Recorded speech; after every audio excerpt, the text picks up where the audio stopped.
በሽታ ጀመራት። እቺ ሕፃን ለኢያኢሮስ ስትወለድ አንዲት ምስኪን ሴት ደግሞ የደም ፍሰት በሽታ ጀመራት።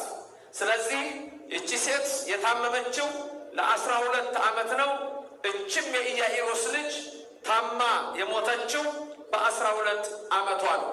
ታሪኩ እንደተጻፈ እንዲህ ይላል። ኢያኢሮስ የተባለ ከምኵራብ አለቆች አንዱ መጣ።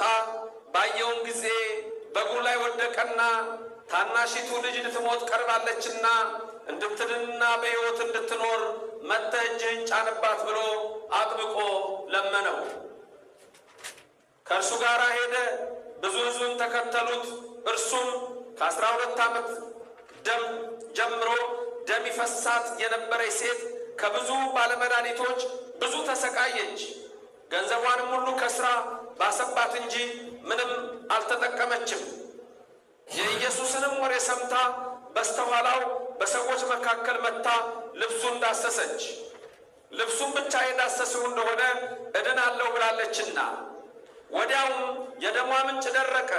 ከስቃይዋም እንደዳነች በሰውነቷ አወቀች። ወዲያውም ኢየሱስ ከእርሱ ኃይል እንደወጣ በገዛ ራሱ አውቆ በሕዝቡ መካከል ዘወር ብሎ ልብሴን የዳሰሰ ማን ነው አለ። ደቀ መዛሙርቱም ሕዝቡ ሲያጋፉ እያየህ ማን ዳሰሰኝ ትላለህን አሉት። ይህንንም ያደረገችውን ለማየት ዘወር ብሎ ይመለከት ነበር።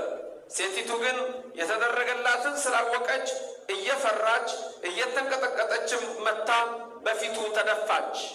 እውነቱንም ሁሉ ነገረችው። እርሱም ልጄ ሆይ እምነትሽ አድኖሻል፣ በሰላም ሂጂ፣ ከስቃይሽም ተፈወሽ አላት። እርሱም ገና ሲናገር ከምኵራብ አለቃው ቤት ዘንድ የመጡት ልጅ ሞታለችና ስለምን መምህሩን አሁን ታደክመዋለህ አሉት።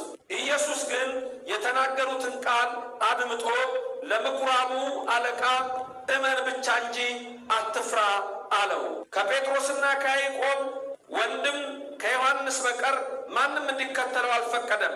ወደ ምኵራቡ አለቃ ቤትም መጥቶ ሰዎች ሲንጫጩና ሲያለቅሱ ዋይታም ሲያበዙ አየ። ገብቶም ስለምን ትንጫጫላችሁ ታለቅሳላችሁም? ብላቴናይቱ ተኝታለች እንጂ አልሞተችም አላቸው።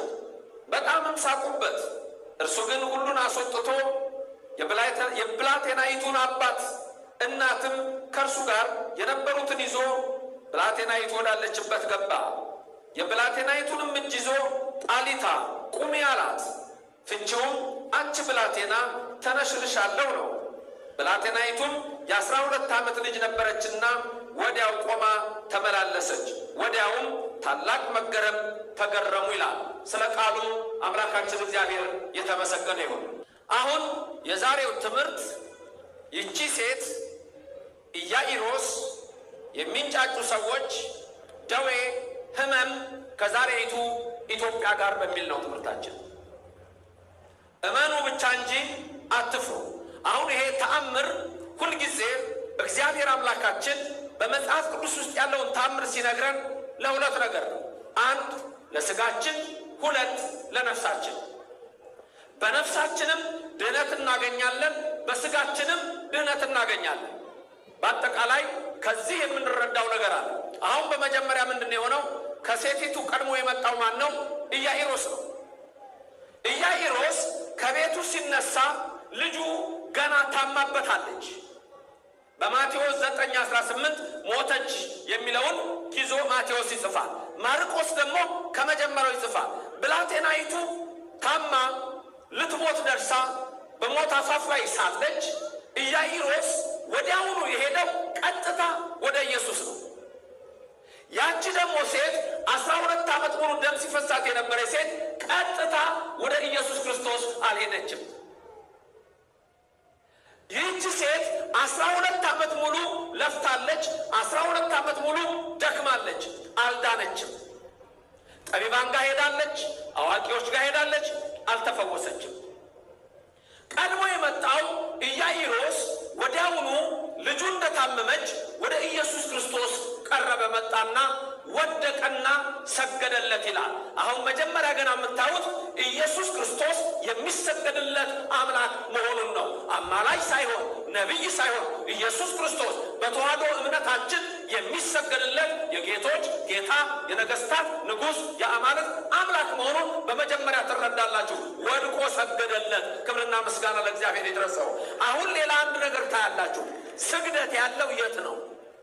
የራሳችሁን እምነት የት እንዳላችሁ እየገመገማችሁ ታያላችሁ። ስግደት ያለባት ቤተ ክርስቲያን ደግሞ እኛ ያለንባት የኖህ መርከብ ተመስላ ያለች ቅድስት ኦርቶዶክሳዊት ቤተ ክርስቲያን ነች። በዚህ ውስጥ ያደረገን እግዚአብሔር ስሙ የተመሰገነ ይሁን። ኢያኢሮስ እየወደቀ ለመነው። ልጄ ታመመች፣ ልትሞት ነው።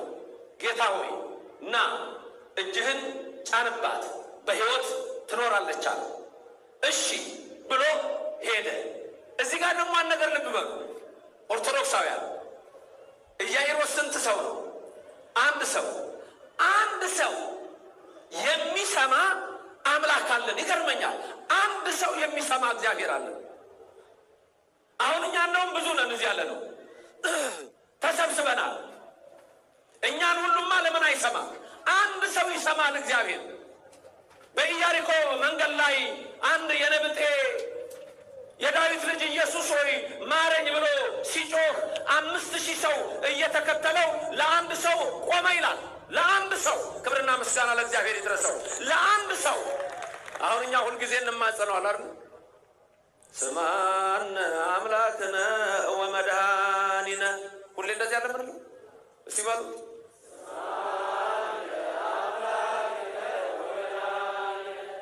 እህቶችና